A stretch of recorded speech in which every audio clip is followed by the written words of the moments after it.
evening sa inyo mga kapatid, at nandito na naman tayo. Muli na naman tayong magbigay ng kaalaman sa bawat isa, no? So dahil ngayon ay katulad ko is mayroon akong patutungo sa sarili ko na ako ay dati talaga na namumuhay sa kasalanan o sa maling paraan, nabubuhay ako doon. So katulad din tayo kapatid na tayo ay namuhay din sa kasalanan, pero ngunit binago tayo ng isang paniniwala na hindi natin nakikita o hindi natin ito pinapatunayan na totoo, pero patuloy tayo naniniwala. So nung una ako ay malabisyong na tao.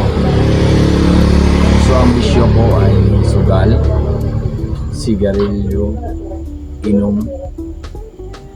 So doon ang buhay ko dati. Trabaho, pag-uwi sa bahay, inom, sugal. So yun ang pamamaraan ko dati. So ngayon napahamak ako doon. Buti na lang pumasok sa isip ko ang pangalan ng Diyos. Nung tinanggap ko ang Diyos sa aking buhay, at salamat, at ako kanya'y binago. Ako nagbago dahil sinusunod ko na ang kanyang mga utos o kanyang mga kautusan para sa sangkatauhan. So sinusunod ko ito at isinasabuhay ko ito. So napakaganda na ngayon ang buhay ko. Hindi na ako nag-yosi. Dati isang kaha, dalawang kaha ang isang araw ko. So ngayon ni isang stick wala na ako, no? So dati 3 red doors, 4 na red doors ako umiinom. Pero ngayon kahit humawak ng red doors para tunggain, hindi na ngayon. So salamat sa Diyos, no? At talagang binago ako. So kayo din mga kapatid, kung kayo din ay gusto nyo magbago sa buhay, so walang imposible sa Diyos. Tanggapin mo lang ang Diyos sa buhay mo na yung tagapagligtas. Sigurado babaguhin ka kung ano ang ginagawa mo. So mababaliwala na yun. Yung ginagawa mo na yun pag sumunod ka sa Diyos, at ito'y sa buhay mo at sa puso mo ang mga salita ng Diyos. Sigurado, sure ako na mababago ka ng Diyos, no? So dahil meron nga tayong meron nga akong dati nga ako nasa kadiliman, katulad mo rin na sa kadiliman. So ngayon tayo ay may babasahin. Ito ay dahil sa buhay ko, no? So open natin ang book of 1 or John 8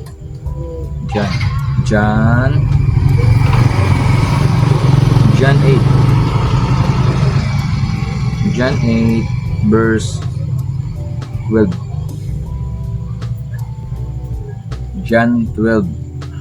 John 8 verse 12. So ano ba sabi dito?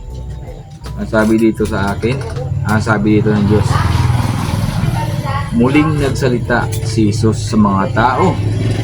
Sinabi niya, ako ang ilaw sa sanlibutan. No?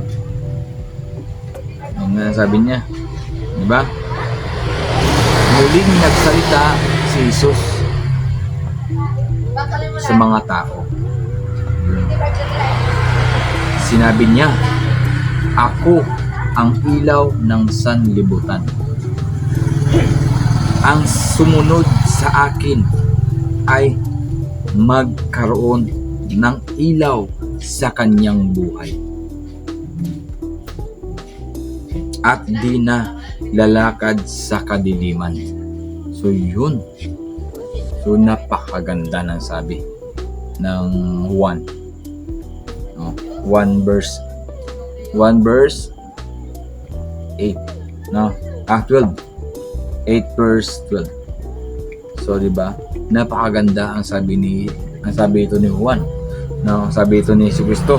Oh, muling nagsalita si Jesus sa mga tao. Sinabi niya, "Ako ang ilaw ng sanlibutan.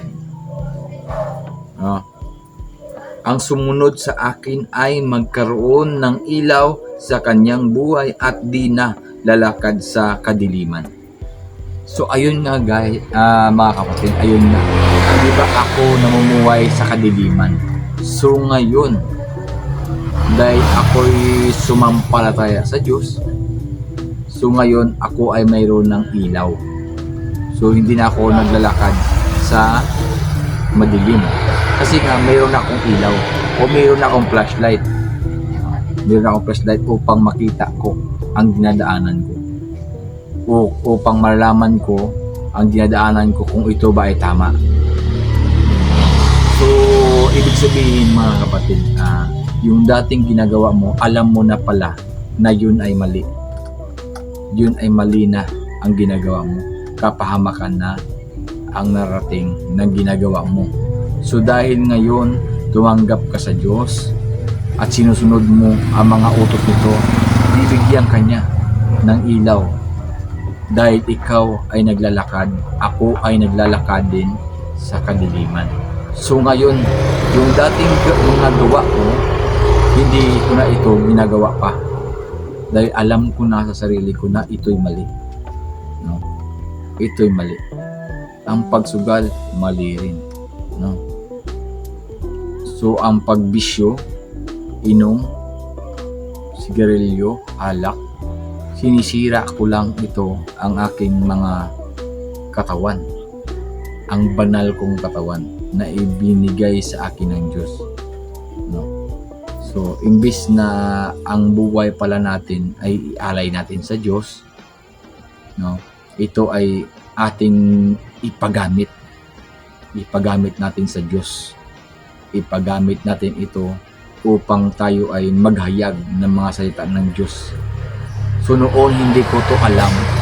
So dahil nga ako ay tumanggap sa Diyos, kaya ngayon ito ako itinuturo sa inyo ng aking nalalaman. So katulad nyo rin ako. Kaya i-encourage ko rin kayo na magbalik loob kayo sa Diyos upang magkaroon kayo ng ilaw sa inyong buhay. Kung may mabigat kayong mga karamdaman o may mabigat kayong mga suliranin o may mabigat kayong problema sa buhay niyo, lumapit lang kayo sa Diyos at bibigyan Kanya ng kapahingahan. Bibigyan Kanya ng iyong hinihingi na kagustuhan. Kung ito man ay about sa healing or ito man ay about sa mga financial problem, no? So lumapit ka lang sa Diyos. So yan ang gusto ko malaman ninyo, na pag lumapit ka sa Diyos, sigurado talagang magkakaroon ka ng ilaw sa buhay. So yan ang ating pag-uusapan ngayon. Kaya masasabi ko lang sa iyo, kapag kasama mo ang Diyos, ay ang buhay.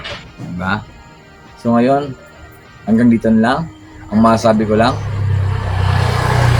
bye for now.